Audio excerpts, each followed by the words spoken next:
एक माहिती अशी आहे, तुम्ही त्याचं खरं खोटं सांगाल निश्चित, आणि खरं सांगाल अशीच अपेक्षा आहे की राज्यसभेच्या निवडणुकीपासूनच अशोक चव्हाणांवर लक्ष ठेवून होता भाजप, आणि हंडोरेंचा पराभव हे त्यातली एक प्रयत्नातली पहिली काडी होती. पहिली गोष्ट म्हणजे ही चुकीची माहिती आहे.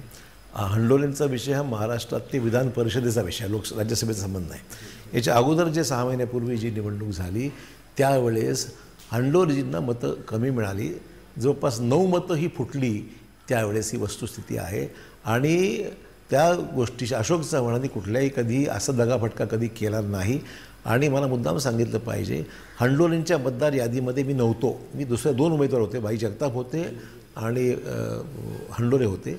माझं नाव भाई जगतापांच्या मतदानामध्ये माझं नाव होतं, त्यामुळे तिथे प्रश्न उद्भवत नाही आहे. आणि जी मतं गेली ही कशामुळे गेली याचा अभ्यास कोणीतरी करायला पाहिजे. मध्यंतरी निरीक्षक आले, येऊन गेले, पण काही दुर्दैवाने त्यात काही घडलं नाही. परंतु काँग्रेसमध्ये होतात, तुम्हाला माहिती असेल का गेली मतं, तेव्हापासूनच गळती का लागली होती? नाही, आधी खरं म्हणजे हा घोडेबाजार जो महाराष्ट्रात होतो आहे तो घोडेबाजार रोखणं इतपत काही इलेक्ट्रॉनिक रिफॉर्म्स केल्या गेल्या पाहिजेत. जसं राज्यसभेला खुलं मतदान आहे तशाच पद्धतीने खुलं मतदान जर झालं परिषदेला तर ते योग्य ठरेल.